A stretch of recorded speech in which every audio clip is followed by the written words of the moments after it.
어, 오늘 제가 이야기할 내용은 제목처럼 대구 경제 산업 이런 이야기들입니다. 이 지역의 경제 산업이 어떻게 현재 상황까지 되고 또 지금 많은 사람들이 경제 산업이 어려움을 겪고 있다고 하는데 또 앞으로 어떻게 해야 될 것인가 이런 이야기를 중심으로 이야기를 하도록 하겠습니다. 제목은 거창하네요. 대구 경북은 혁신을 주도하는 경제적 주체로 거듭날 수 있을까? 이런 이야기인데 여기에 아주 중심 단어는 주체라고 생각합니다. 그 사이에 대구 경북이 여러 가지 발전도 하고 또 엄청난 성과도 있었고 이렇게 했지만 굉장히 좀 종속적으로 경제가 운영됐다라는 사실을 우리가 인정하지 않을 수 없습니다. 주로 중앙정부에 기대어서 또 중앙정부의 경제발전 혹은 성장 정책에 편성해서 이렇게 돼 온 것이죠. 그런데 이제 그런 발전 전략이 이제 지금은 유효하지 않은 상황에 온 것 같아요. 이것은 이미 이제 세계적으로 그렇게 되고 있습니다. 그 뒤에 가서 결론적으로 이 도시혁명 이야기를 할 텐데, 이제는 도시가 그야말로 하나의 단위가 되어서 발전을 해 나가야 되는 이런 상황입니다. 그래서 우리가 이런 도시혁명의 그 세계적 추세에 우리가 갈 수 있을까, 또 가기 위해서는 어떻게 해야 될까, 이런 이야기를 오늘 하도록 하겠습니다. 제가 말씀드리는 순서는 이렇습니다. 이 대구 경북 경제가 이 통계적으로 지금 어떤 상황에 있는지 객관적인 것을 한번 여러분과 같이 한번 보도록 하겠습니다. 이 통계 속에서 대구 경북이 지금 어떤 경제적 위상을 차지하고 있는가 이것을 우선 이야기하고요. 그 다음으로는 약간의 역사적 관점에서 지금 대구 경북 경제가 지금까지 이르게 된 역사적 상황을 같이 여러분들과 같이 한번 살펴보겠습니다. 그리고 그것이 바탕해서 앞으로 무엇을 어떻게 해야 될 것인가와 관련한 이야기가 진행되겠습니다. 예, 이게 이제 생산과 성장률 관련 통계입니다. 흔히 한 경제, 국가 경제도 그렇고요, 지역 경제도 그렇고, 우리가 이 경제 문제를 이야기할 때 가장 중요한 지표가 얼마나 많이 생산을 하는가, 생산 지표가 굉장히 중요해요. 그래서 우리가 국가 경제를 이야기할 때 GNP라고 이야기하잖아요. GNP라고 하는 게 이게 한 국가가 얼마나 한 해에 많은 생산을 했는가, 그걸 가지고 이제 그 국가의 경제가 좋다, 나쁘다 이렇게 이야기합니다. 물론 이런 지표로 한 국가의 경제를 평가하는 것이 타당한가? 이런 부분은 또 다른 문제입니다만, 여하튼 한 경제가 한 국가나 한 지역이 이 경제가 얼마나 잘 돌아가는가와 관련해서 가장 중요한 지표가 이 생산인데, 이게 이제 생산과 관련된 지표입니다. 최근의 것이기는 하네요. 1987, 97, 2007, 2017 이 10년간 통계입니다. 이제 GRDP라고 하는 것은 아까 이야기한 GDP의 지역적 단위예요.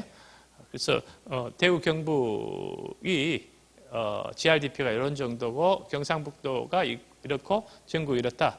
이 숫자 자체는 여러분들이 큰 의미가 없다고 생각을 하고, 이 전국의 비중이 요 갈로 안에 있습니다. 그러니까 1987년, 지금부터 40년 전에 대구는 전국 경제의 4.5%를 차지했고요. 또 경상북도는 7.7%를 차지했어요. 그러니까 합치면 12% 정도. 합치면 한 12% 정도, 한 40년 전에는 이 생산을 담당했고, 이 생산을 담당했다라는 것이 이 경제 규모의 크기의 아주 보편적 지표입니다. 그런데 이게 보다시피 이렇게 쭉 줄어들고 있잖아요. 빠르게 줄어들고 있네요. 2017년은 대구가 2.9%, 그러니까 전국의 2.9%에 불과합니다. 경상북도는 6.4%, 합쳐서 9.3% 정도밖에 되지 않습니다. 그러니까 근 3, 40년 동안에 이 지역의 전국적 경제 비중이 빠르게 축소되고 있다. 이 이야기를 이 통계를 통해서 알 수 있고요. 이것은 이 GRDP라고 하는 것은 전체 생산입니다. 그런데 이제 인구가 많으면 이 전체 생산이 늘어날 수밖에 없죠. 모든 사람들이 생산에 참여하니까요. 그 뒤에 거는 1인당 GRDP입니다. 우리가 1인당 GDP, 1인당 GNP 하는 것처럼 1인당 GRDP인데 전국을 100으로 했을 때 대구가 85.6입니다. 전국을 100으로 했을 때 이 대구가 40년 전에 85.6, 경상북도는 111.2. 경상북도가 전국을 100으로 했을 때 더 많은 이유가 이것은 경상북도에는 대규모 생산 단지가 있어서 대기업들도 있고 하니까 생산 자체가 큽니다. 물론 농촌 지역이고 이렇긴 하지만 삼성, LG 뭐 이런 큰 기업들, 포철 이런 것들이 있기 때문에 이 GRDP 1인당으로 따지면 경상북도가 크게 나타납니다. 자, 이걸 보면 2017년이 되면 61.2밖에 되지 않나.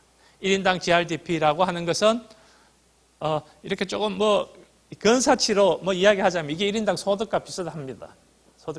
그러니까 대구가 전국을 100으로 했을 때 61.2. 이거 서울을 100으로 했을 때가 아니고요. 전국을 100으로 했을 때 61.2. 그리고 경상북도는 114.1. 경상북도는 조금 생산이 조금 높은데 전국 평균에 비해서 높은데 이유는 생산 단지가 여기에 많이 집중되어 있습니다만 2017년 통계입니다. 근데 추측건데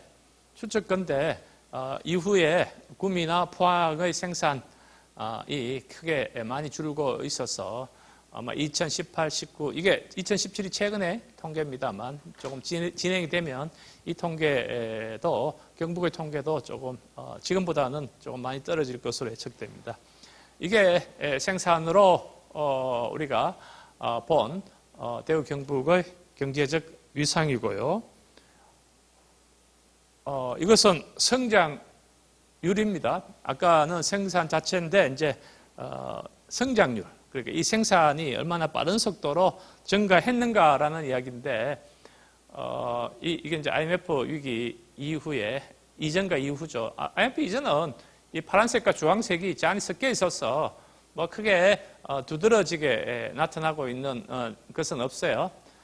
이 전체적 맥락 속에서 진행되어 왔다고 보이는데 IMF 위기 이후에 이 파란색은 이 바닥을 지금 가고 있습니다.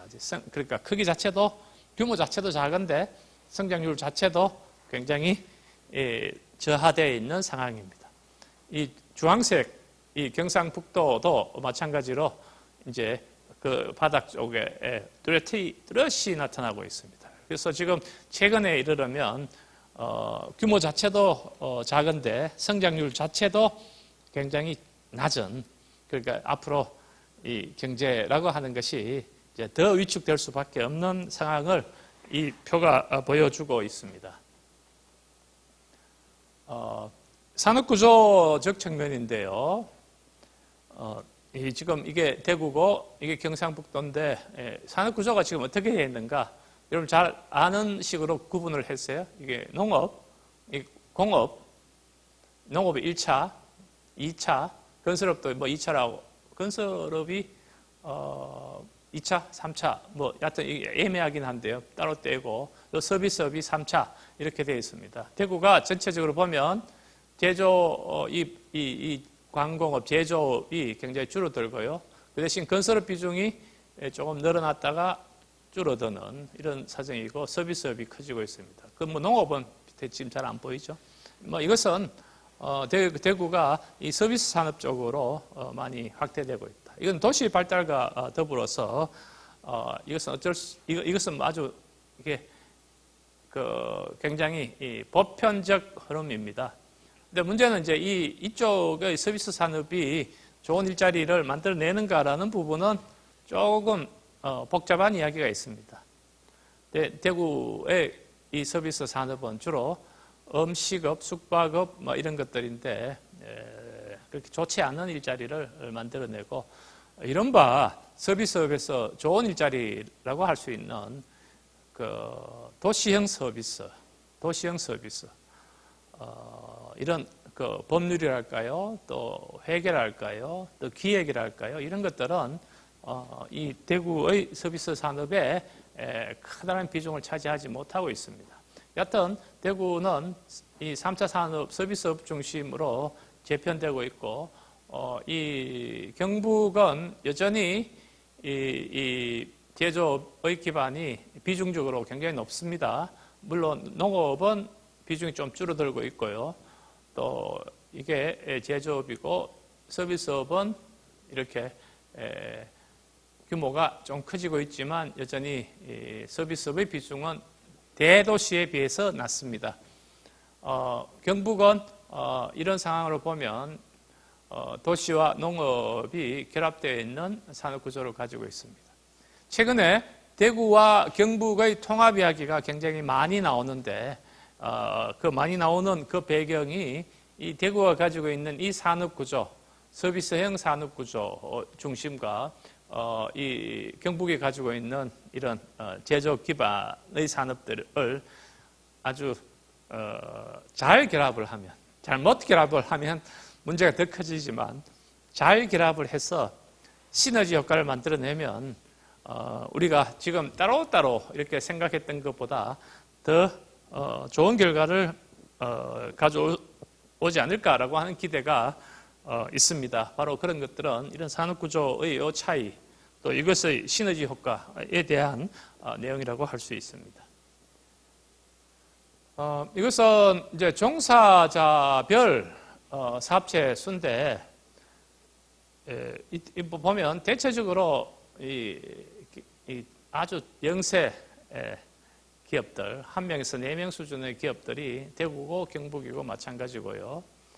1000명 이상의 기업은 대구가 17개, 경상북도가 29개 이런 식으로 이 지역의 산업이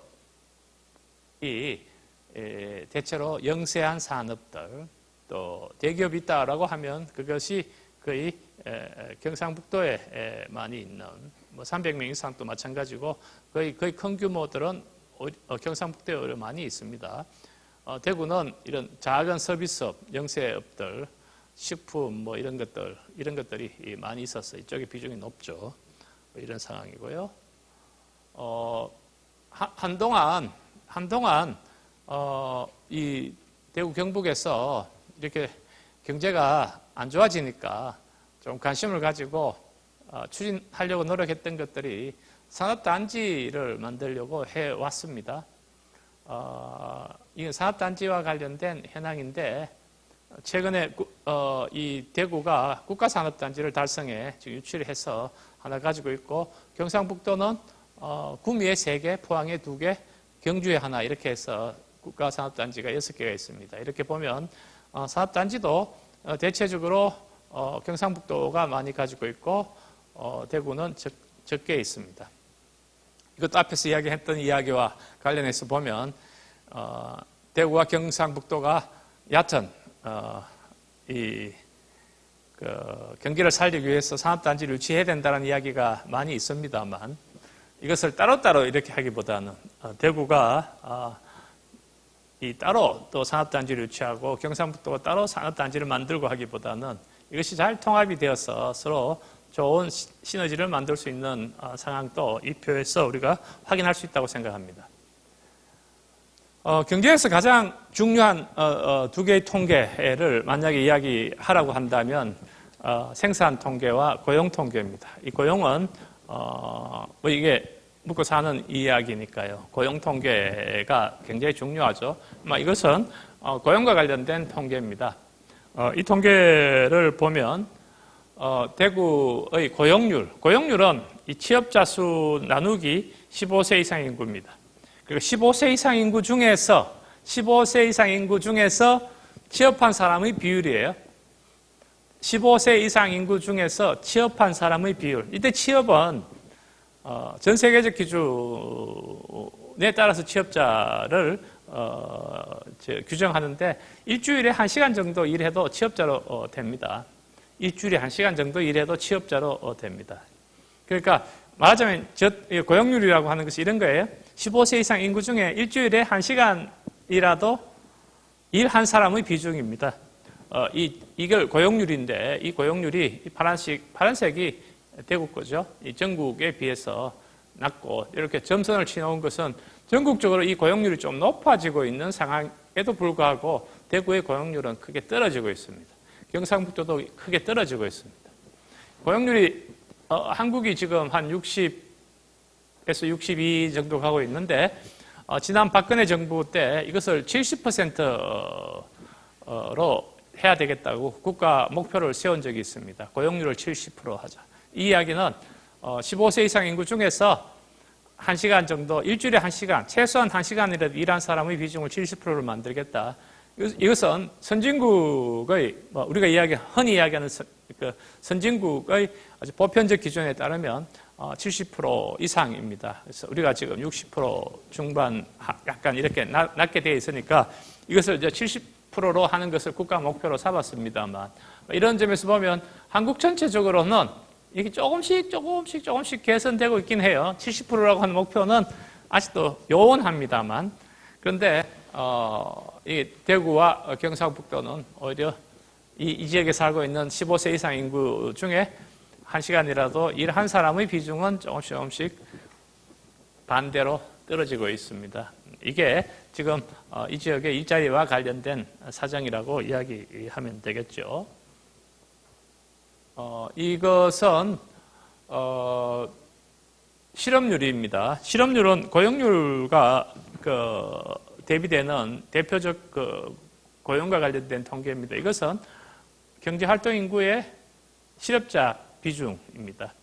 일을 하려고 한 사람, 그리고 능력이 있는 사람들을 대상으로 해서 실업자, 일주일에 1시간 또 일 못한 사람의 비율을 실업률이라고 합니다만 여러분들 이야기한 대로 이 실업률은 이 경상북도는 실업률이 전국 평균에 비해서 낮게 유지되어 왔습니다.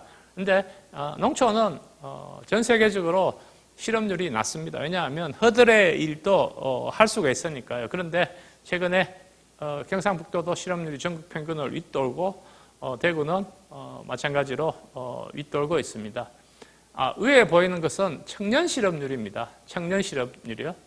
여기 20에서 29세 사이의 사람들 중에서 일을 할 의지와 능력이 있는 사람 중에 일주일에 1시간이라도 일자리를 못 찾는 사람인데 대구 경북의 실업률이 청년 실업률이 최근 가파르게 상승하고 있습니다.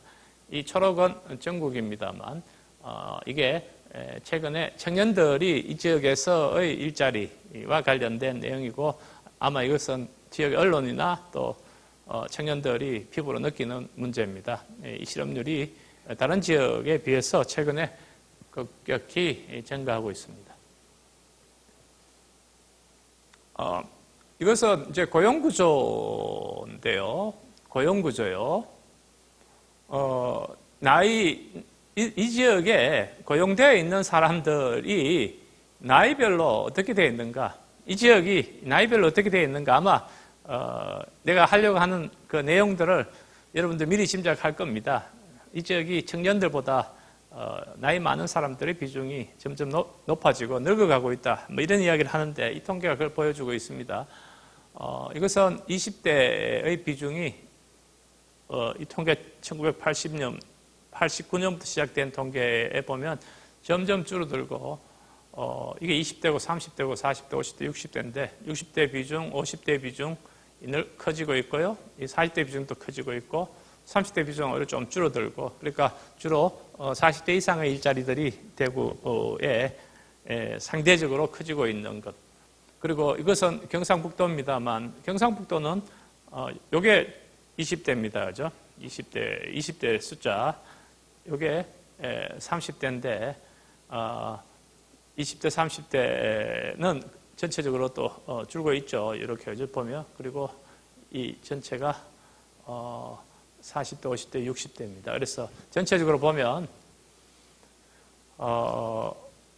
대구와 경상북도에서 20대 일자리, 30대 일자리는 감소하고 있고, 그래서 취업자 수도 줄어들고 있는 대신에 40대 이상의 일자리는 많아지고 있는, 그래서 청년들이 이 지역에서 일자리를 찾지 못해서 다른 지역으로 떠나는 그 결과이기도 하고요. 또 하나는 이것이 원인이기도 하겠죠. 이 지역에 청년들의 일자리가 많지 않으니까 또 다른 지역에 가서 일자리를 찾을 수밖에 없는 이 구조들이 여기서 나타나고 있습니다. 이것은 학력별로 나타낸 건데요. 지금 이게 이 위에가 대졸 이상인데, 뭐 대졸 이상이 대구 경북이 높아지고 대구의 대졸 이상 일자리가 훨씬 많은 것은 나타나고 있습니다만, 이것은 뭐 자연스러운 한국의 전체적으로 대졸 이상의 그 인구가 많아지고 있는 자연스러운 경향이라고 보이고, 이것은 전문대인데 전문대의 그 비중이 높아지고 있습니다. 그러니까 이 대구 지역 말하자면 이런 거죠. 이 고숙련 일자리라는 것이 많지가 않고, 그러니까 중숙련의 일자리가 많은 겁니다. 그러니까 대학교 졸업자들, 4년제 대학교 졸업자들의 일자리보다는 오히려 증가하고 있는 것이 이런 전문대 졸업자의 일자리가 많아진다라고 하는 것은 이 지역이 앞으로 이런 새로운 산업의 시기에 또 새로운 산업을 여기서 만들어내고 또 육성시켜야 되는, 뒤에 가면 내가 창조도시 이야기를 할 텐데, 이 창조도시라고 하는 새로운 전환에 필요한 조금 고급 인력들이 이렇게 많이 집중되지 못하고 있다라고 하는 사실을 보여주고 있습니다. 이것은 이제 중졸 이하인데, 이것은 전국적으로 중졸 이하가 줄어들고 있으니까 줄어들고 있다고 봐야 되겠죠. 경상북도는 이렇게 보면 이 중졸 고졸의 숫자가 거의 압도적으로 이렇게 많이 보이네요.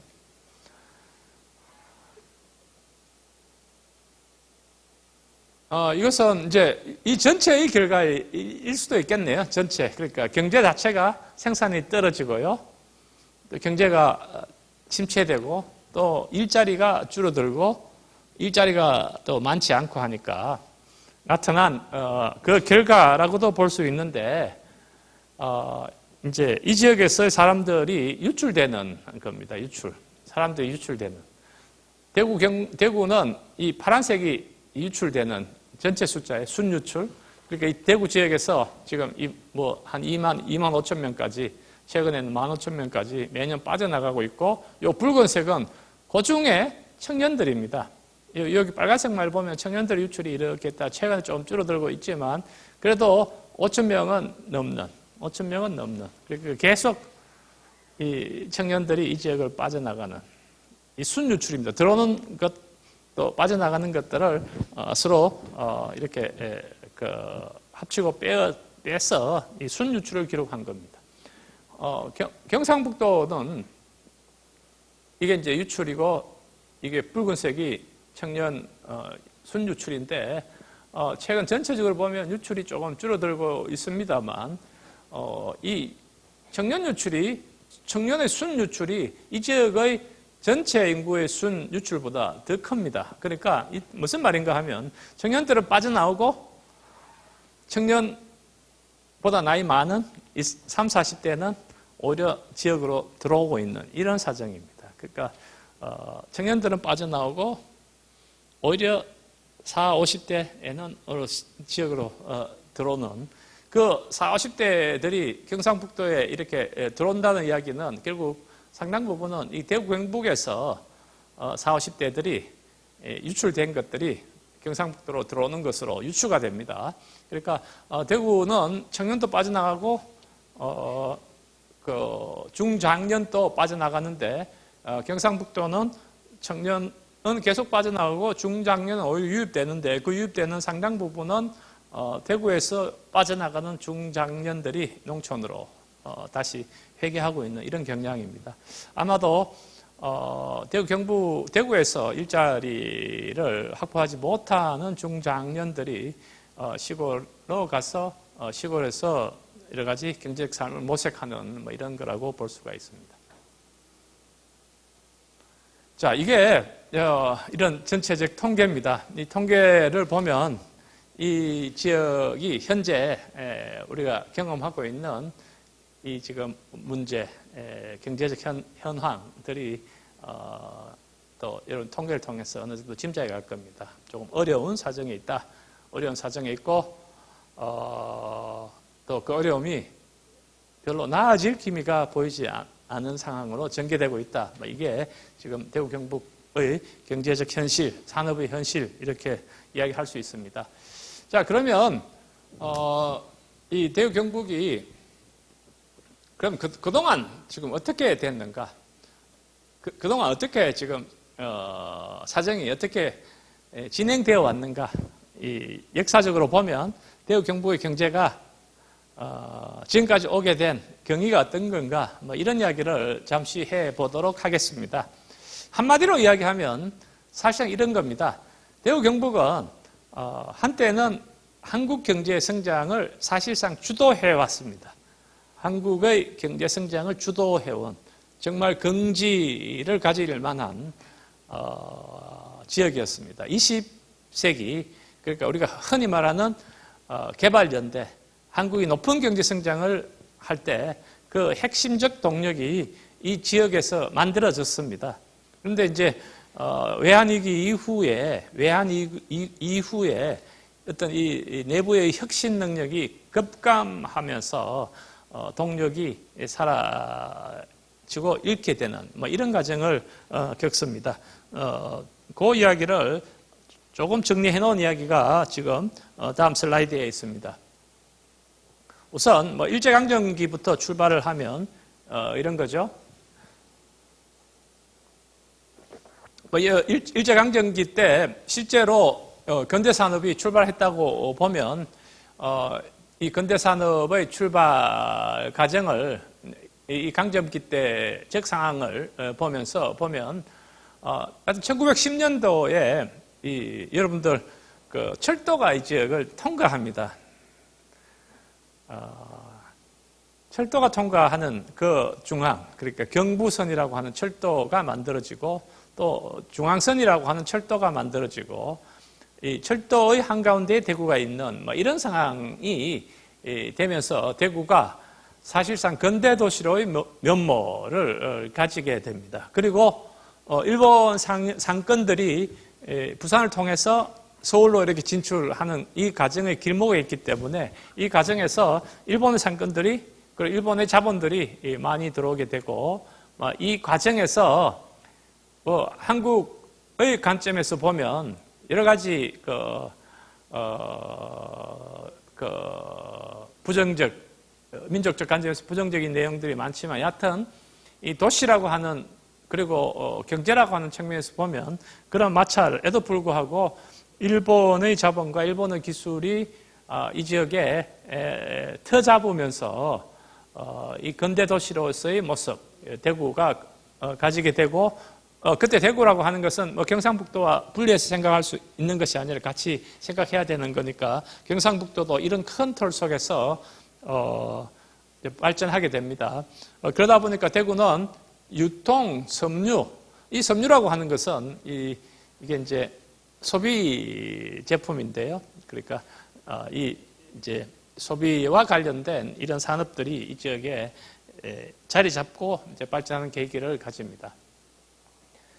그리고 서문시장이 이제 1922년에 대규모로 확장이 되고 이게 이제 이 지역의 유통을 담당하게 됩니다. 전국적으로 가장 큰 재래시장, 전통시장이 이때부터 되고 여러분들이 시내에 나가게 되면 북성로 또 그리고 교동시장이라고 하는 곳, 서문로, 바늘땅에 말하자면 유통과 관련된 다양한 점포들이 만들어지고 이렇게 되면서 대구가 이 상업과 또 이런 유통과 관련된 도시, 근대 상업 도시로의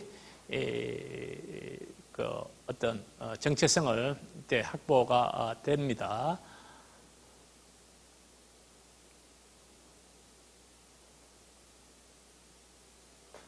그리고 이 이야기는 그 제조업은 이 지역이 이제 쌀농사의 중심이었고요. 또 이 지역이 여기 누에 또 이 삼배 면화 생산의 집중지였습니다.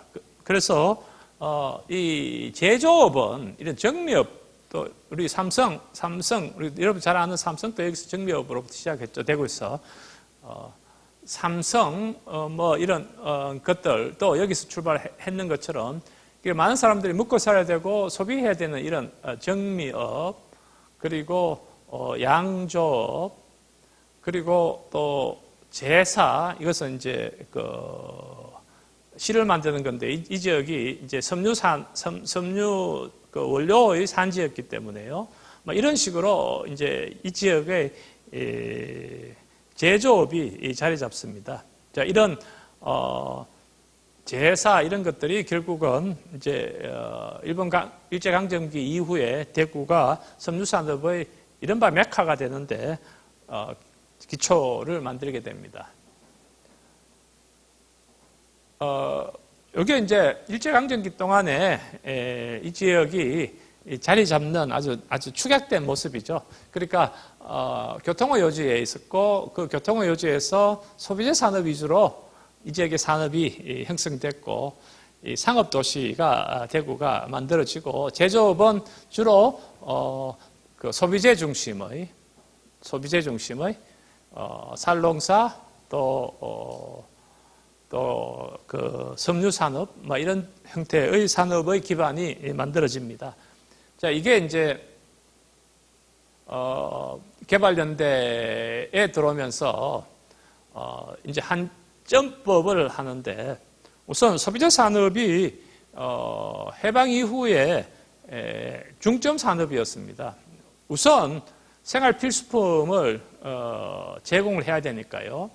이 생활 필수품을 만들어내야 되는데 이 제조업 이런 생활 필수품 제조업 기반이 주로 뭐 섬유랄까 옷가지랄까요 뭐 이런 또 쌀농사 이런 것들이니까 이게 이제 대구 경북이 강점을 가지고 있었습니다. 그래서 이 소비재 산업에 대구 경북이 산업 구조적 측면에서 유리했고 이 유리함이 계속 지속이 된 거예요. 또 한국 전쟁 이후에는 이쪽이 전쟁 피해를 입었지 않았기 때문에 특히나 또 이 지역의 그 생필품 생산 기지 그리고 물류 중심지로서의 기능이 강화되고 그래서 도시의 이 도시라고 대구라고 하는 도시는 굉장히 그 탄력을 받게 되는 성장의 탄력을 받게 되는 이런 상황입니다. 그리고 이 가운데서 섬유 산업의 발전 이 모든 섬유산업, 한국의 섬유산업의 공장들이 뭐 코릉이나 한일합성이나 이런 것들이 다 대구에 들어와서 생산을 했고요. 그리고 이 섬유산업의 중심으로 대구가 경상북도가 정체성을 획득합니다. 이것은 이 개발연대의 한국 경제의 어떤 그 출발이었고요. 한국 경제 출발에 이 대구가 뭐 이런 섬유산업 그리고 생필품 산업, 경공업 중심으로 핵심적 지역으로 되면서 이 개발연대의 초반에는 얕은 아주 잘 나간 거죠. 그런데 여러분 잘 아시다시피 1970년이 되면서 전 세계는 위기 상황에 빠집니다. 그 두 번의 오일 쇼크가 있었고 뭐 이런 상황에서 한국도 이제 산업구조의 재편과 관련된 욕구가 높아졌는데 이제 한국이 당시에 중화학 드라이브를 겁니다. 중화학 공업 드라이브를 걸기 시작합니다. 그러니까 이 경공업으로는 선진국으로 이제 발판을 뛰어넘을 수가 없다. 그러니까 선진국으로 뛰어넘는 발판을 만들기 위해서 중화학공업 중심의 이 전환이 있었는데 이 대구의 섬유산업이 이 중에 이게 이제 계력이 되어버린 것이죠. 그러면서 이제 이 대구의 섬유산업이 점차 이제 침체하게 되고 이런 이 침체 국면, 그리고 또 경부고속도로 개통이 됩니다. 이제 이 경부산업선이 개통이 될 때는 이것이 좋은 기회였는데, 경부고속도로가 개통이 되면서 이 서문시장이나 이런 쪽이 중심이 된 유통의 중심이 이제 서울로 집중되는 이런 것들이 되고, 그래서 이런 유통도 힘을 잃게 되고 또 이 중심이 된 섬유도 힘을 잃게 되는 이런 상황이 그 1960년대, 70년대의 전반적 흐름입니다. 그런데 이제 기회가 또 있는 것이죠. 말하자면 이런 겁니다. 이 중화공업의 드라이브, 중화공업 드라이브 정책이 구미와 포항 산업단지를 만들게 됐죠. 여러분 지금 알고 있는 이 구미와 포항이 이 당시에 대규모 투자를 통해서 만들어지게 됩니다. 그래서 구미와 포항이 실은 또 한편에서는 중화공업의 그 정책에 의해서 기회가 되어서 사실상 이 경상북도는 이 구미와 포항이라고 하는 그야말로 아주 엄청난 형태의 산업단지가 만들어져서 또 이것이 이 지역의 경제를 주도해 나갑니다. 최근에 이 구미와 포항이 이 수도권, 이 산업의 중심이 수도권과 기타 지역으로 옮겨가면서 이 구미와 포항을 중심으로 한 이 지역의 이 경제적 동력이 떨어지는 것이 또 이 부분에서도 우리가 나타납니다. 아까 앞에 이 건설업을 이야기했는데, 이 건설업이 이 지역에 조금 또 아주 중요한 산업이었어요. 이 광명건설이라고, 이게 이 지역에 이제 1세대 건설 사업이었는데, 이 광명건설이 도산되었는데, 이 어려움에도 불구하고 이 청구 우방 보성이라고 하는, 혹시 여러분들이 지금 이 청구 아파트, 우방 아파트, 보성 이렇게 아파트 이름을 들어봤을 텐데다만, 이 청구 우방 보성이 전국적 어떤 아파트업 또 이 건설업이 되면서 이 대구 경북이 또 이런 이 건설업이 또 굉장히 중심이 되어서 이 한국 전체적으로 중심이 되고 이 건설업의 덕을 많이 봤죠. 그리고 이런 것들이 또 IMF 위기를 거치면서 청구방 또 보성이 또 사라지게 되고 그 이후에 침체라고 하는 것들이 또 이 섬유산업, 이 건설산업의 그 부침과 또 연관이 됩니다. 또 이야기할 수밖에 없는 것이 유통산업이 이 지역의 중심이었다라고 이야기를 했습니다만, 이 유통산업이 중심이 되고 하면서 백화점들은 많이 들었었어요. 대구백화점, 동아백화점들이 이 시기에 들었었는데, 한편으로는 이것이 또 유통산업의 판도를 변화시켜버리는, 그래서 앞에서도 이야기했는 것처럼 이 재래시장, 서문시장을 중심으로 한 재래시장은 점차 동력을 잃게 되고 대구백화점, 동아백화점이 상권의 중심이 되는데, 여러분들이 이해하고 있다시피 이 대구백화점, 동아백화점이라고 하는 것들이 최근은 또 신세계, 롯데, 현대백화점으로 인해서 또 지금은 이 상권이 엄청나게 위축이 되고, 그러니까 이 당시만 하더라도 이 백화점들이 또 유통의 중심이 되었습니다. 그러니까 재래시장들이 이런 이 지역의 토착 백화점에 의해서 침체의 국면을 경험하고 다시 이 대구 토종의 백화점들이 다시 지금 최근에 와서는 수도권의 백화점들에 의해서 또 침체 국면을 경험하고, 이것이 이 지역 경제에 주는 충격이 지금의 현실입니다. 자, 이제 지금까지는 그나마 그래도 좋은 이야기들, 우리가 성장, 약간의 우여곡절은 있지만 성장의 이런 성장의 국면 속에서 이 지역의 그림이었습니다만, 이제 이게 1997년도 외환위기를 겪으면서 이제 급속하게 새로운 국면으로 빠지게 됩니다. 우선 이야기할 수 있는 게 이거네요. 삼성자동차.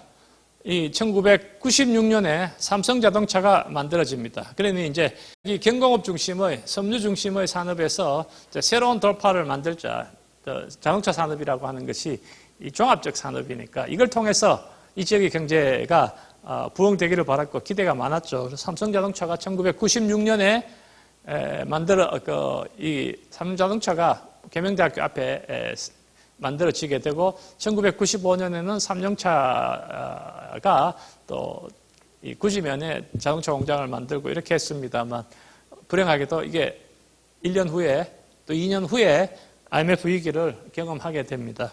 그래서 지금 이 반짝했던 이 시도가 또 엄청난 좌절을 겪죠. 그래서 1997년에 외환위기가 만들어지고 또 그야말로 이 뭔가 새롭게 해보고자 했던 이런 시도가 또 불발로 그칩니다. 그래서 자동차 공장이 사실상 쌍용, 삼성 뭐 이런 것들 자동차가 이때 다 퇴출돼 버리죠. 그리고 또 문제는 이 자동차 회사가 퇴출되고 외환위기 이후에 금융업들이 다 퇴출되면서 이 지역의 중심 금융기관들이 뭐 경일종금, 대구종금, 뭐 이런 이 대동은행 이런 것들이 다 이때 퇴출되어 버립니다. 그리고 대구리스, 영남종금, 대한상호, 신용금고 이런 이 지역의 기업들에게 이 돈의 물꼬를 만들어주던 이런 금융업들이 다 퇴출되어 버리고요. 대구은행은 살아남았습니다만 대구은행 이외의 금융업들이 퇴출되어 버리고 이 퇴출되는 과정에서 이런 금융에 힘입어서 그나마 기업을 운영해오던 가벌 동국무역그룹들이 다시 또 퇴출됩니다. 워크아웃에 들어가 버립니다. 이 가벌 동국이 당시에 대구 섬유산업의 핵심 주도 기업들인데 또 IMF 위기를 거치면서 이런 금융업이 그야말로 엄청난 위기 상황에 빠지게 되고 또 아까 이야기했듯이 이 지역을 한동안 이끌어왔던 청구, 우방, 보성이라고 하는 건설업체가 한꺼번에 붕괴되어 버리는 특히 청구, 우방, 보성이라는 건설업은 이 고용과 관련해서는 굉장히 흡인력이 있죠. 이런 건설업체가 다 망해버리니까 이 일자리도 갑자기 사라져 버리는 이런 상황이 됩니다. 유통도 아까 이야기했던 대로 1996년에 유통시장이 외국에 개방되면서 외국 기업들이 국내에 들어오고 그리고 그 와중에 이제 홈플러스랄까요? 이런 신세계 이마트 이런 것들이 지역으로 들어오면서 지역의 토착 백화점이 침체 국면에 접어들고 그리고 여기 2004년에 롯데백화점 대구점, 상인점, 2010년에 현대백화점, 2016년에 신세계백화점 들어오면서 이제는 이 상권의 중심이 이 지역 토착 기업에서 또 수도권 기업으로 바뀌고 이것이 또 이 지역의 상권을 전반적으로 변화시키고 또 이런 것들이 재래시장에게 영향을 주고 이렇게 되면서 이 지역의 유통산업의 뿌리가 지금 흔들리게 되어버립니다. 이것뿐만 아니라 또 더 큰 문제는 1994년에 이제 이 수도권에 공장을 더 지으면 안 되는 공장 총량제라는 게 실시됐는데 2005년도부터 이것이 조금 후퇴합니다. 이 와중에 이제 수도권으로 기업들이 전체적으로 옮겨가게 되는 것이죠. 특히나 이 구미가 이 부분에 영향을 많이 받았는데 삼성이 2007년에 여기에서 무슨 R&D 기술센터 건립을 하기로 했습니다만 지금 2005년도에 이런 정책의 후유증입니다. 삼성이 이건 핵심적 이 R&D 센터인데 이거 설립을 하려고 하다가 취소해버리고 2010년도에는 휴대폰 생산의 전체를 베트남으로 이전시켜버렸습니다. 그러니까 이 휴대폰 생산과 관련된 1차, 2차 밴드들이 7곡, 구미 또 이런 쪽에 많이 있었는데 이런 것들이 또 타격을 받죠. 그리고 여러분 잘 아는 LG 디스플레이가 2000년에 부터 시작해서 파주로 옮겨가고 이렇게 해서 구미가 무너지기 시작하고 또 포항제철은 생산 기지를 포항에 있다가 계속 광양이나 이런 다른 쪽으로 옮기고 또 철강산업이라고 하는 것이 중국의 추격에 의해서 점차 공격을 받고 또 그런 와중에 철강산업의 생산 기지가 포항에서 다른 지역으로 또 분산되고 하는 이런 것들이 전체적으로 이 지역의 경제에 또 나쁜 영향을 미치고 그것들이 이제 지금 여러분들이 경험하고 있는 뭐 이런 상황입니다.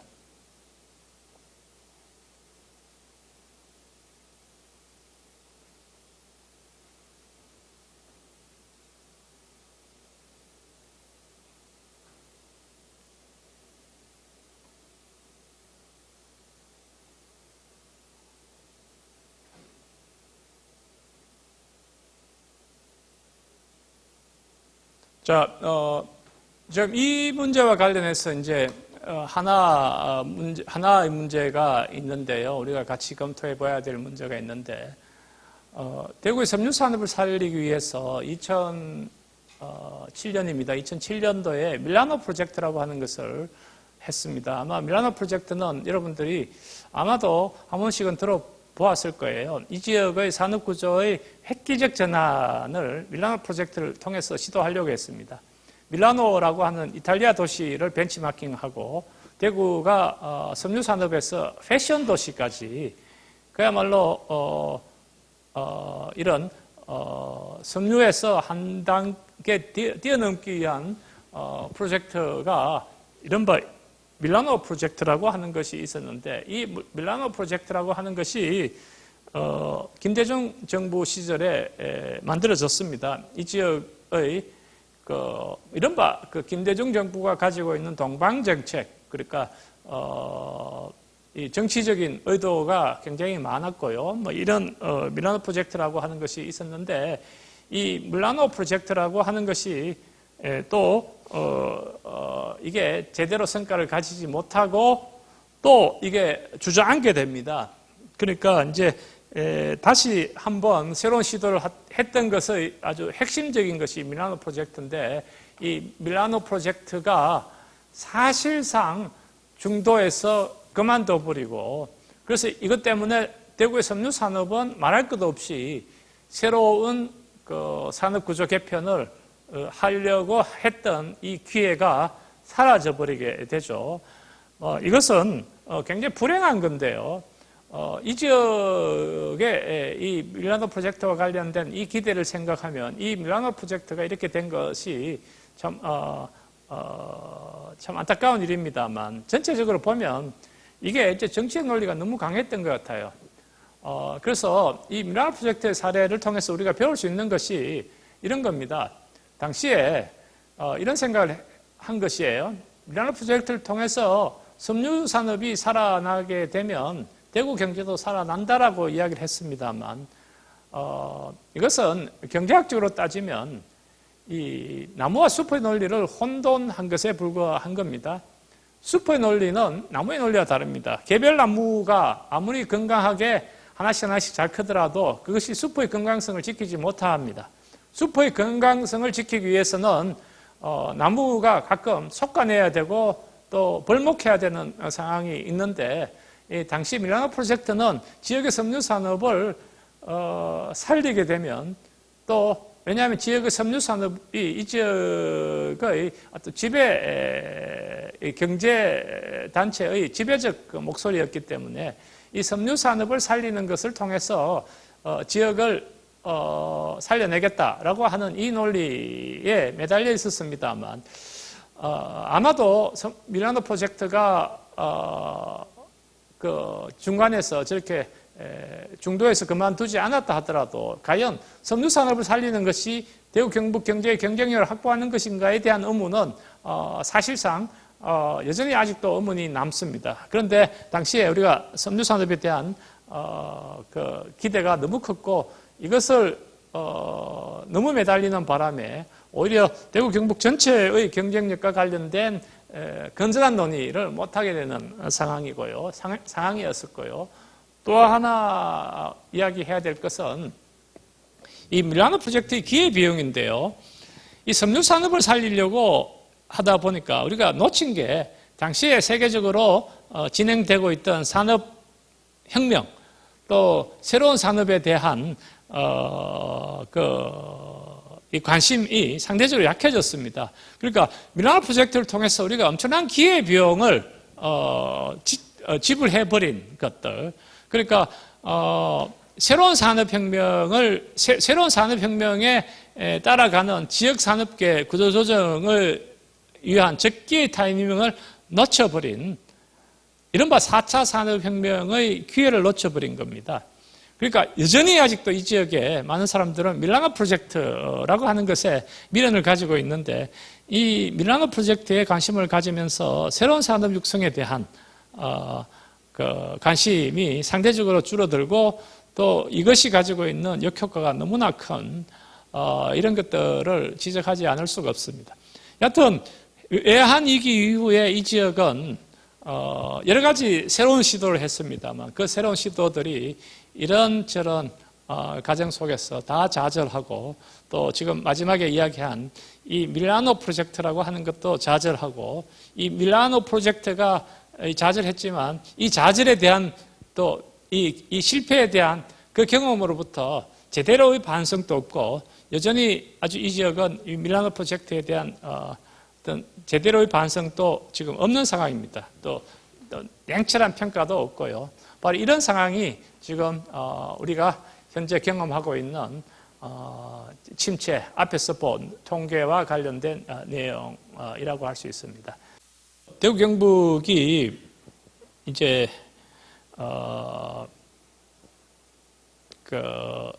일제강점기 이후에 경제적 기반을 확보하고 또 한국의 개발연대를 통해서 그중에서 가장 높은 성과를 이루어내고 또 여러 가지 산업적 측면에서도 성과를 거두었습니다. 그리고 구미, 포항 이런 산업단지도 이 대구 경북 안에 가지고 있으면서 다른 지역에 비해서는 당시의 혁신을 주도해 왔습니다만 이후의 산업의 새로운 재편 과정에서 제대로 대응하지 못한 것이죠. 그것은 아마도 이렇게 가능한 겁니다. 지난번의 성공, 개발연대의 성공이라고 하는 거기에 그 논리에 집착을 하고 새로운 변화를 만들어내는 방식에 대한 고민이 줄었다고 할 수가 있습니다. 그러니까 여전히 이제 섬유 산업을 이 지역에서 영위하는 사람들은 섬유 산업을 살려야 된다라고 계속 주장하고 이제 그런 부분에 대해서 이 지역이 적절한 형태의 조금 창조적 대응을 못하고 그러면 되는구나 했지만 이미 섬유 산업은 이 지역의 경쟁력을 가지게 있는 세계 경제의 판도가 변화되었습니다. 중국이라고 하는 이런 큰 시장과 또 저임금 상태가 만들어지고 이러면 여기에 걸맞은 형태의 새로운 경제적 상상력을 통해서 이 지역의 변화를 유도를 했어야 되는데 그 변화를 유도하지 못했습니다. 자, 그러면 이것이 지금 대구 경북 경제가 직면한 이 현실을 설명을 하는데 전부인가?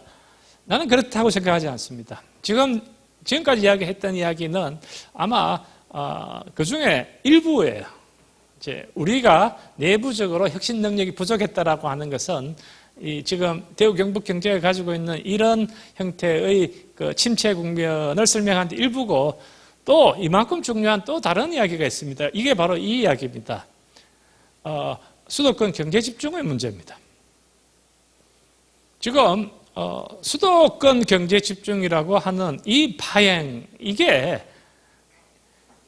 너무나 커서 이 지역이 뭐를 할 수 없는 형태의 상황입니다. 그러니까 저쪽의 그 흡인력이 너무 크기 때문에 이 흡인력이 크고 거기서 만들어진 지금의 그 여러 가지 그 생산성이 너무 크기 때문에 이 지역이 도저히 따라가지 못하는 뭐 이런 것들입니다. 근데 이제 이게, 지금 한국 사회에서는 너무나 당연하게 수도권 집중을 통해서 이 문제를, 한국의 경제를 한 걸음 업그레이드 시킨다고 이야기를 하고 있지만 이것은 상당 부분 허구일 가능성이 많습니다. 허구일 가능성이 많습니다. 그거는, 그 지역 사람들이 가지고 있는 지금 현재의 그 기득권 수준, 또 현재의 상황들을 호도하기 위한 것이고, 그렇다는 생각을 하고, 바로 지금 그 때문에 이제 이 수도권 경제 집중이라 국가 균형 발전에 대한 논의는 끊임없이 나오지만 끊임없이 좌절되어버리는. 그러니까 우리도 반성이 부족했죠. 우리 내부 혁신을 위한 반성이 부족했지만 또 이 수도권이 가지고 있는 이 지금 이 불균형과 집중의 현상에 대한 반성이 엄청나게 부족했습니다. 지금 그 부동산 문제를 이야기를 하면 지금 부동산 때문에 많은 사람들이 불안해해요. 서울의 집값이 너무 빨리 오르고 또 상대적으로 박탈감이라고 하는 게 수도권 이외의 지역에는 너무너무 심하니까요. 근데 이 수도권 집중 문제가 가지고 있는 그 아주 그 극단적 현상입니다. 그래서 수도권 집중 현상이 만들어 놓은 이 구조예요. 여기서 성자가 누구예요? 여기서. 그 수도권에 있는 사람들이죠. 수도권 집을 가진 사람들은 뭐 성자 중에 성자고요. 또 수도권 중심에서 집을 가지기 위해서 노력하는 사람들은 또 거기에 편성하게 되면 또 엄청난 성자가 되는 것이고, 뭐 이 지역의 상당 많은 사람들도 거기에 지금 편성하고 있습니다. 한 30%는 편성하고 있다고 보여요. 그러니까 서울의 집값이 오르기를 바라는 사람이 수도권에 있는 사람과 지역의 대구의 한 30%는 서울에 또 뭐 이렇게 관계를 가지고 집값을 가지고 있고, 이런 상황들이 지금 만들어 놓은 이 괴물과 같은 현실입니다. 또 최근에 뭐 의료와 관련해서도 이렇게 이야기되고 있습니다. 수도권 의사들이 너무 많이 몰린다. 그래가지고 뭐 문제를 가지고 뭐 이렇게 야단법석적이지만 그 이야기 논의를 따라가다 보면 수도권에 의사가 몰린 건 너무나 당연하게 생각합니다. 수도권에 의사가 몰리는 건 너무나 당연하게 생각합니다. 왜 수도권에 의사가 몰리는 걸 왜 너무 당연하게 생각해요? 그러니까 수도권 집중 문제를 해결해버리면 이 문제도 굉장히 다른 식으로 문제를 해결할 수가 있음에도 불구하고 이 모든 것을 수도권 집중이라고 하는 것에 대한 생각들을 그냥 디폴트로 생각해요.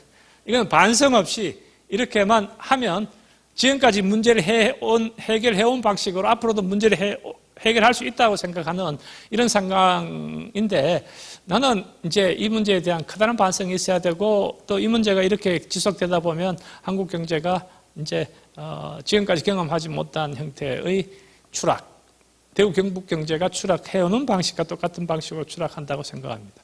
그래서 이 대구 경북 경제가 지금과 같은 상황이 된 것은 이 지역 내부의 혁신 능력의 부족도 있지만, 우리가 이게 또 문제를 크게 제기해야 될 것은 수도권 경제 집중과 국가 균형 발전의 실패라고 이야기하지 않을 수가 없습니다.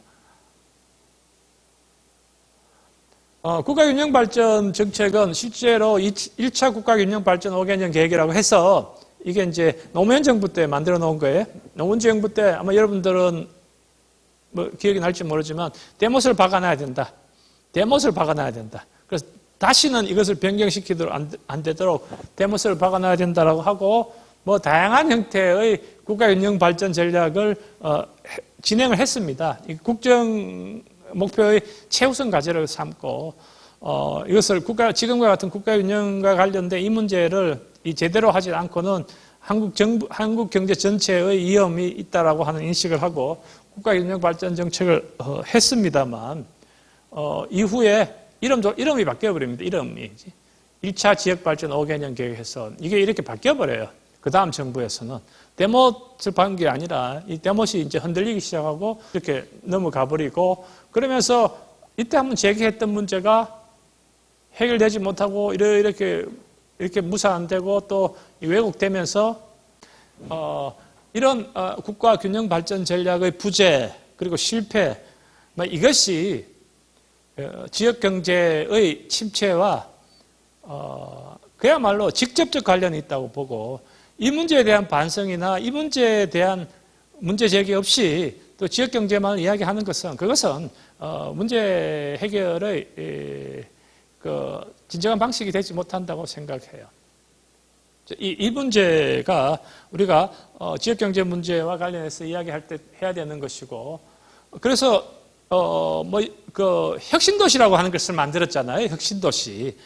혁신도시를 만들어서 지금, 그래서 혁신도시에 보면 이런 것들이 다 들어와 있어요. 지금 여러분들 알고 있는지 모르겠는데 가스공사가 굉장히 크죠. 이런 것들이 다 들어와 있습니다. 혁신도시를 만들 때 이 국가 균형 발전을 해야 된다. 국가 균형 발전을 하기 위해서는 우선 기업들이 좀 분산돼야 된다. 우리나라 땅덩어리를 다 골고루 써야 되고 하니까 기업들도 좀 분산하고, 기업이 분산되면 일자리도 생기고, 또 그 일자리 생기면 대학도 살리고 해서 여하튼 대기업도 좀 옮겨가고 이렇게 해야 되는데, 이게 대기업이 꼼짝을 안 하니까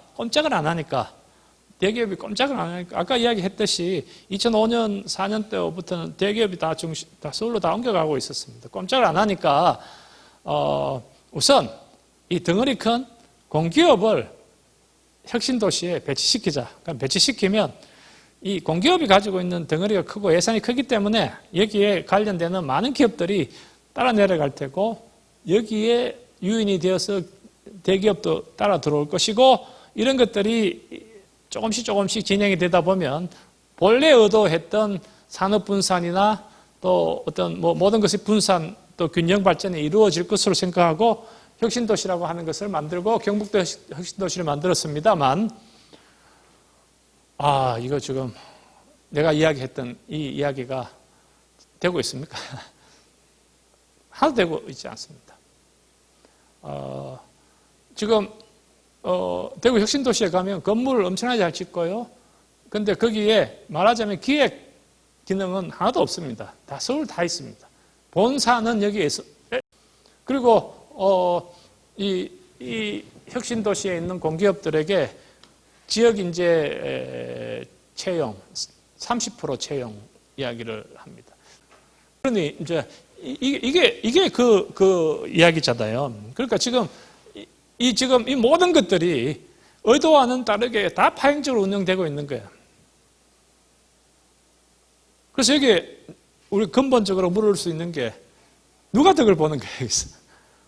그러니까 수도권에 있는 사람들이 자기 이해관계를 중심으로 이런 문제를 그렇게 파행적으로 운영하고 있습니다. 그러니까 이게 지역경제가 직면하고 있는 현재의 모든 문제의 상당 부분을 이야기하고 있다는 이야기고, 이 문제에 대한 반성 없이 내 탓이다 이런 이야기만 해가지고는 안 된다는 이야기를 하고요.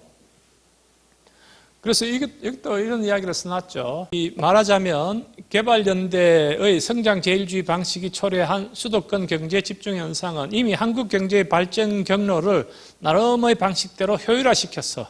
그러니까 지금 여러분들이 서울에 많은 사람들이 모이고 서울에 인재들도 있고 서울에 핵심적 도시 역량들이 있으니까 서울을 중심으로 발전해야 된다고 하는 이런 나름대로 방식을 만들게 되어서 그것을 극복하기 위한 것보다도 오히려 서울의 집중에 의존한 성장 방식을 채택하는 것이 유리한 상황을 만들어버렸습니다. 그러니까 지금 당장으로는 서울의 집중 현상을 통해서 의존해서 경제를 운영한 것이 유리한 상황을 만들어서 이제는 어쩔 수 없지 않느냐라고 하는 이런 형태의 이야기를 지금 하고 있습니다만, 이것이 지금 이 상황이 현재의 상황입니다만, 이 상황이 지금과 같은 방식으로 진행되다가 한국 경제의 성장 잠재력에 도움이 되기보다는 아마 결정적으로 이게 문제를 일으킬 가능성이 많습니다. 서울의 집중현상이 가지고 있는 이 비용이 지금 점차 커지고 있고, 지금 우리가 이야기하는 모든 사회적 그 문제들의 어떤 그 원인이 되고 있습니다. 아까 집값 문제, 또 지금 어려운 문제, 이런 모든 문제들이 앞으로도 계속 불거지면서, 그런데 그럼에도 불구하고 이 문제의 핵심에는 전혀 가 있지 않고 다른 문제만 하고, 그러니까 이것을 나름대로 방식에 효율화시킨 부분을 긍정적으로 보는 이상 이 문제의 그 핵심적인 것들은 이제 반성할 수 없는 상황이죠. 바로 이런 상황입니다. 이게 이제 되고, 그리고 이런 상황들이 이제 지역 경제에 네거티브를 낚인 현상이라고 하는데, 이제는 어쩔 수 없이 이렇게 이 경로 속에 경로 오존성이라고 하는데, 이렇게 이 나쁜 경로 속에 빠져들게 해 있는 상황입니다. 그러니까 이게 이제 스스로 극복하기는 상당히 힘든 지역 경제의 구조적 이게 상황. 그러니까 이게 침체 국면으로 빠져들어가서 다른 길이 없는 상황으로 이렇게 빠져들고 있습니다. 자, 그럼 이거 어떻게 해야 될 것인가? 이거 지금 어려워요. 내가 여기도 써놨는데, 지금 한국 상황, 서울이 가지고 있는 이 집중 현상, 그리고 지역이 가지고 있는 혁신 능력의 부족을 극복할 방식이 있는가? 아무 생각에도 없어. 이건 이제 사전적으로는 아무리 머리를 짜내도 수도권의 집중 문제를 지금 극복하고, 왜냐하면 지금 벌써 원래 50%가 넘었거든. 선거하면 서울이 유리합니다. 서울에 뭐 집값 1원이라도 떨어지는 방식의 정책을 펴면 서울 사람들 다 이렇습니다. 서울 사람들이 그 이해관계의 50%가 서울에 있으니까요. 수도권에 있으니까. 그래서 지금 굉장히 힘듭니다. 이걸 뭐 힘들지 않다고 이야기하는 것은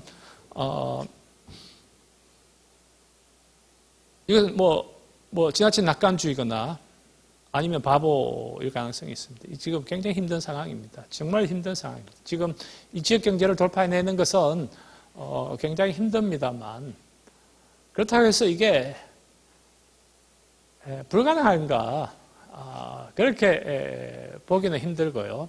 이 세상이라고 하는 것은 이 끝없는 변화, 또 이 비선정직 발전, 또 복잡계적 우연, 이런 것들도 항상 존재하기 때문에 지금 우리가 논리적으로 또 이 국면 전체를 파악했을 때 어렵다고 하지만 이게 변화하지 않을 것이라고 생각을 하는 것은 아닌 것 같아요. 그래서 이제 우리가 어쩌면 이 불가능한 것들, 이 비동시적인 것들, 이 문제가 너무 복잡해서 이 문제를 풀고 저 문제를 풀고 저 문제를 풀라 그러면 풀 수 없는 것들을 동시에 해결을 해야 되는 이 어려움에도 불구하고 이 문제를 우리가 돌파해내야 되고, 이것은 굉장히 어렵기는 하지만 그렇다고 해서는 이게 불가능한 것은 아닌 이 상황을 우리가 제대로 인식을 해야 된다라는 이야기입니다. 자, 그러면 이것의 이 어려움에 우리가 접근할 수 있는 또 상상력의 수준이라고 하는 것은, 나는 여기서 도시혁명이라는 이야기를 가져왔는데요. 이제 한국 사회라고 하는 것이 이 국가 시대에 이제 지금 지금과 같은 수도권 집중 현상이라고 하는 것도 국가주의의 마지막 단계라고 생각합니다. 그런데 이 국가주의가 전 세계적으로 무너지고 새로운 도시혁명이 일어나고 있습니다. 그래서 이 말이 그겁니다.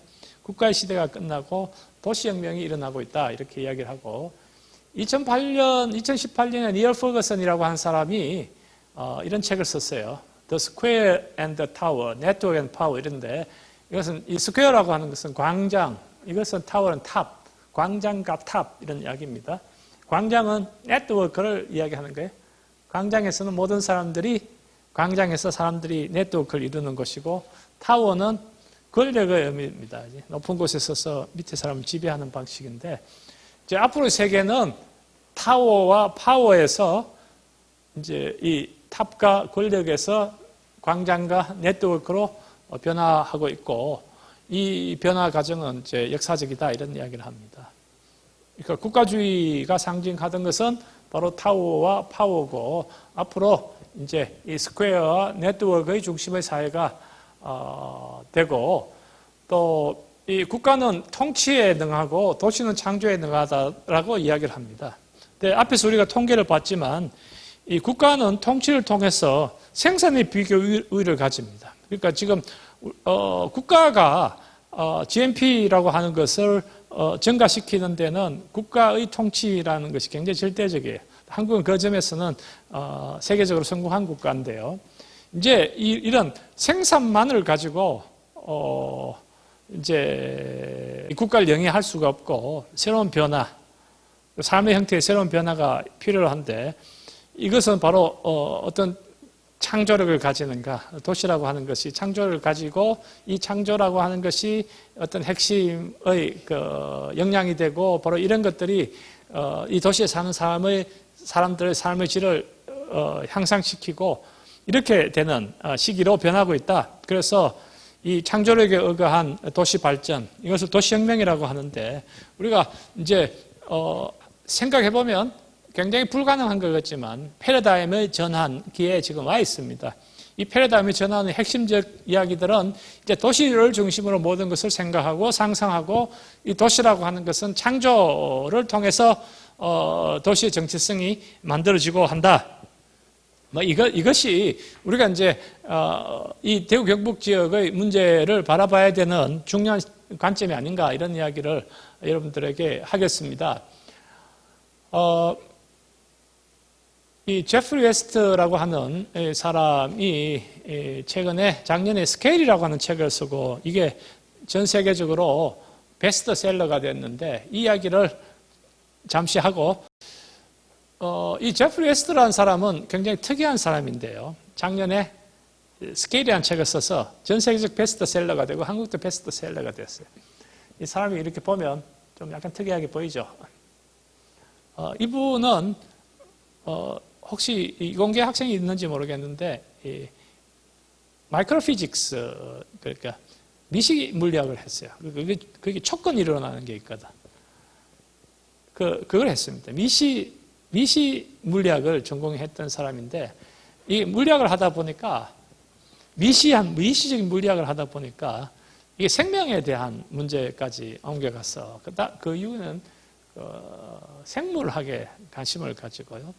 또 생물학에 관심을 가지다 보니까 생물학은 유기체거든. 유기체를 관심을 가지다 보니까 이 사람이 어디까지 생각이 미쳤는가 하면 이 도시도 유기체다 이렇게 생각을 미쳤어요. 도시도 생물이다 이런 생각을 하게 돼요. 뜬금없는 생각이긴 하죠. 그런데 이 뜬금없는 이 생각이라고 하는 것들이 최근에 복합계 이론이라고 하는 complexity theory라고 하는 것의 핵심입니다. 그리고 이 복합계 이론이 전 세계적 센터가 산타페 인스티튜트라고 하는 산타페 연구소라고 하는 데 있었는데 그러니까 이게 다양한 생각들을 복잡한 것들을 복잡하게 생각하자라고 하는 건데 그게 소장을 지냈습니다. 그러니까 이 사람의 백그라운드는 대단한 사람이죠. 그러니까 이제 마이크로 물리학에서 생물학에서 도시의 문제까지 이 모든 것을 섭렵을 하고 또 그 모든 그 학문의 흐름들을 새롭게 만들고 있는 산타페 연구소의 소장을 지낸 사람입니다. 이 제프리 웨스트가 이런 이야기를 했어요. 이제 뭐 복잡한 이야기는 줄이고요. 도시도 하나의 생물이다 이렇게 이야기를 했습니다. 도시도 하나의 네트워크다 이렇게 이야기를 한 거예요. 그래서 이 네트워크로 연결된 하나의 생명이다. 스케일은 다르지만 아까 내가 책 이름이 스케일이라는 책이 작년에 나왔어. 이게 전 세계 베스트셀러가. 도시라고 하는 것은 스케일이 엄청나게 크잖아요. 그런데 이걸 가만히 보면 하나의 인간이 움직이는 방식, 하나의 개미가 움직이는 방식과 똑같다. 그러니까 하나의 유기체적 속성을 가지고 있다. 굉장히 뜬금없는 것지만 이걸 굉장히 면밀하게 이 문제를 주장을 하고 또 사람들을 설득시키고 있어요. 이 도시라고 하는 것도 하나의 유기체적 속성을 가지고 있다. 기업도 유기체적 속성을 가지고 있다. 이렇게 이야기합니다. 그 부분은 뛰어넘기로 하겠습니다. 그 부분은 이제 여러 가지 설명들이 필요하니까 뛰어넘고 그 결론만 가지고 이야기하겠습니다. 그러면 유기체다. 이렇게 결론을 가지고 이야기를 하겠습니다. 그런데 모든 유기체의 속성은 뭐예요? 죽습니다. 여러분들도 죽습니다. 여러분 부모님도 죽고요. 나도 죽습니다. 여기 있는 모든 사람은 죽을 수밖에 없어요. 좀 불행하지만 그 사실이잖아요. 이걸 죽지 않은 데는 없어요. 모든 유기체는 죽습니다. 모든 유기체는 죽습니다. 그런데 이제 이 사람이 이 질문을 한 거예요. 내가 이렇게 저렇게 보니까 도시도 하나의 유기체인데 그러면 스케일이 무지무지 큰 도시인데 이 유기체인데 그러면 도시도 죽지 않을까 이렇게 질문을 한 거야.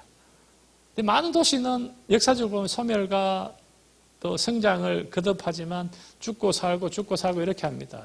그런데 지속적 성장을 한 도시는 많지가 않아요. 근세에 보면 로마 같은 건 옛날에 성장했다 죽고 이렇게 하잖아요. 기업은 다 죽습니다. 지금 잘 나가는 기업들 다 한 100년 이후에는 다 죽고 없어질 거예요. 그건 분명합니다. 지금 잘 나가는 삼성 아마 100년 후에 살아남기 힘듭니다. 왜냐하면 유기적 속성을 가지고 있기 때문에.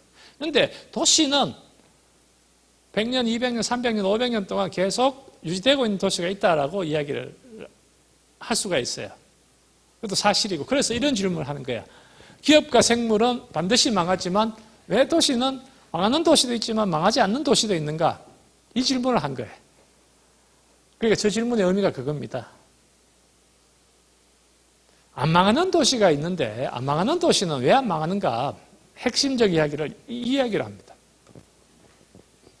이 차원 이야기하고 열린 성장 이야기 이런 겁니다. 왜 사람은 왜 망하는가 하면 여러분들 나 이름은 김영철인데 김영철이라고 하는 것은 나의 김영철이라고 하는 속성은 내가 가지고 있는 기본적 아이덴티티예요. 이 아이덴티티는 벗어 던질 수가 없어. 그러면 이 아이덴티티로 사는 한 이 유기체적 속성에 따라서 이게 이제 이 비효율이 자꾸 더 커지는 거야 살면서. 그러니까 언젠가는 효율보다 비효율이 커지는 그 싱귤레리티라고 하는데 그 싱귤레리티를 지나면 죽게 됩니다. 여러분도 다 마찬가지입니다. 그런데 도시는 어떤 게 가능한가 하면 그 속성을 바꿀 수가 있어요. 코끼리가 거북이가 될 수 있다고, 도시는. 여러분들 지금 가지고 있는 이 속성이 죽을 때까지 변화될 수가 없어. 이 몸을 벗어날 수가 없지만 도시는 변화가 가능합니다. 이걸 가지고 차원을 변화시킨다는 이야기를 해요. 여러분들은 여러분들의 개인으로 밖에 살 수가 없기 때문에 죽고요. 부모님도 마찬가지고 여러분들 아이들도 마찬가지고 기업도 삼성은 삼성이라고 하는 삼성은 변화를 열심히 하지만 결국 뛰어넘을 수 없는 그 자기 정체성이 있어서 이게 나중에 발목을 잡고 삼성이 없어지게 만듭니다. 지금 애플도 마찬가지일 테고 그렇게 됩니다. 그죠? 100년 이상 된 기업도 잘 없어요. 이따가 하더라도 예외고 그것도 곧 망하게 됩니다. 이 사람이 주장하는 바고 나도 인정을 합니다. 그런데 도시는 속성을 바꿀 수가 있습니다. 삼성은 속성을 바꾸는데 굉장히 성공을 하지만 궁극적으로 바뀌지 못하지만 도시는 바꿀 수 있다. 이게 바로 이 사람의 이야기예요. 그게 열린 성장이라 그래요. 도시는 새로운 사람들이 들어오고 새로운 산업들이 들어오고 새로운 문화가 만들어지면서 이 도시의 기본적 속성, 아이덴티티가 끝없이 변화할 수 있다.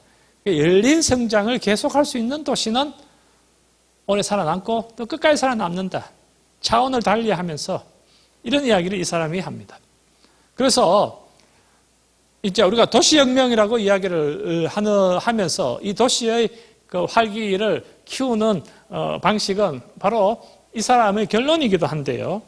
끝없이 리셋이라고 하는 것은 컴퓨터가 리셋하듯이 계속 자기 정체성을 바꿔가면서 리셋해야 돼. 리셋. 그리고 start over again. 계속 끝없이 새롭게 시작해야 됩니다.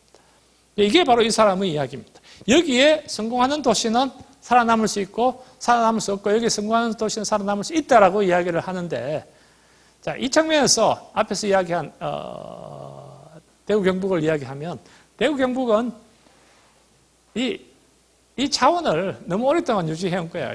유통, 섬유, 또 소비재 이런 데만 계속 가지고 있었던 거야. 그리고 그것 잡고 있으면 옛날 잘 나갈 때로 다시 되돌아갈 수 있다고 생각해. 옛날의 영광이 흘러간 옛사랑의 추억인데도 불구하고 흘러간 옛사랑이 언젠가 찾아올 수 있다고 붙들고 있으면 그런데 이 사람의 이야기들 하면 그 붙들고 있으면 어떻게 되는 거야? 망하는 거야. 죽는 거야. 죽는 겁니다. 과감하게 새로운 변화를 시도를 해야 됩니다. 지금 대구 경북이 아까 초기의 성장의 경험, 초기의 성공의 경험에 지나치게 집착해 있다가 지금 이제 이 상황이 이렇게 되고요. 또 이 초기의 성장의 경험에 지나치게 집착한 것은 이 대구라고 하는 도시뿐만 아니라 한국 사회의 경제 전반 그 수도권 중심의 전략도 마찬가지의 한계가 있다고 생각을 합니다만 이 문제와 관련해서 이제 새로운 변화를 시도해야 돼요. 이것은 이 지역에서도 그렇고 또 이 한국 전체에서도 그렇고요. 또 그 이야기를 바로 이렇게 하고 이것은 또 대한민국이나 대구라고 하는 도시 안에서만 이루어지는 것이 아니라 세계적으로 이런 발전의 그 패러다임의 변화가 있는 상황이고 하니까 오히려 불가능할 것 같지만 기회일 수 있겠다라는 이야기를 여러분들에게 드립니다. 마지막에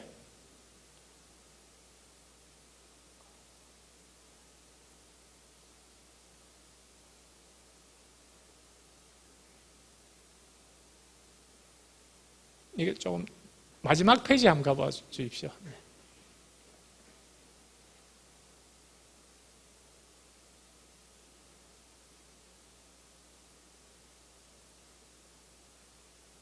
네, 여기 마지막입니다.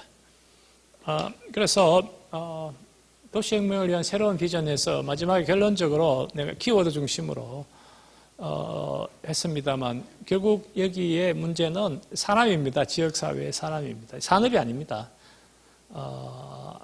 사람이 가장 중심이 되어야 되고 이 창조개혁을 어떻게 유인해내는가 그리고 이것은 뭐 여러분들 너무 잘 아는 산업구조 혁신을 어떻게 해내야 되는가 신성장 산업을 어떻게 육성하는가 그리고 새로운 공동체적 경제구조 이것을 사회적 경제라고도 하고 공유경제라고도 할 수 있는 이것은 이 도시가 가지고 있는 새로운 특성입니다. 도시는 단순히 생산하기 위해서만 필요한 것이 아니라 그게 사람들이 살기 위한 것이고요. 그 도시에 사는 사람들의 최소한의 권리를 확보해 줘야 되는 것이고 바로 이런 것들이 사회적 경제와 공유경제와 관련된 이야기입니다. 그리고 마지막입니다만 앞에서도 봐왔지만 대구와 경북이 실제로 뿌리가 하나로부터 시작됐다가 이게 강제적으로 분리되면서 가지고 있는 이 여러 가지 잘못된 상황들이 있습니다. 그래서 지금 대구 경북의 통합이 논의되고 있고요. 또 공항의 이전도 지금 진행되고 있습니다만 나는 이 통합과 관련된 논의 그리고 이런 논의들이 말하자면 이 모든 것들의 그 문제의 게임 체인저 이 게임 전체를 바꾸는 그런 하나의 고리로 지금 활용되었으면 합니다. 이 공항 문제만 보더라도 이게 대구 사람들의 입장에서는 대구 공항을 가지고 있는 게 좋죠. 편하니까요. 1년에 얼마나 자주 나갈지 모르지만 뭐 한 번씩 두 번씩 혹은 많이 5번씩 나가는데 각각 택시 타고 쪼르륵 갈 수 있는데 저기 멀리 갔다 오면 택시 값도 비싸고 뭐 시간도 많이 걸린다. 나는 이런 정도는 아무런 문제가 아니라고 생각합니다. 고작 한두 번 그 공항을 활용할 때 그 접근성 문제가 이 공항의 문제의 논의에 출발이 되어서는 안 된다고 생각하고 이 공항을 통해서 우리가 가지고 있는 이 모든 것의 전체적 게임을 바꿀 수 있는 이런 큰 논의를 해야 된다고 생각합니다. 그래서 여하튼 논의 어떻든지 간에 통합공항도 만들어지고 대구 경북 통합 이야기도 되고 하는 것들이 내가 마지막 이야기는 이 대구 경북을 이제 조금 같이 합쳐서 그야말로 메가시티 리전 하나의 거대 광역 도시권으로 만들어서 글로벌 네트워크의 핵심 또 허브가 되는 이런 비전을 가지고 이 지역의 경제 혹은 산업의 미래를 새롭게 구상해야 되지 않을까 이런 이야기를 합니다. 이런 정도로 오늘 제 이야기를 마치도록 하겠습니다. 여러분 수고했습니다. 고맙습니다.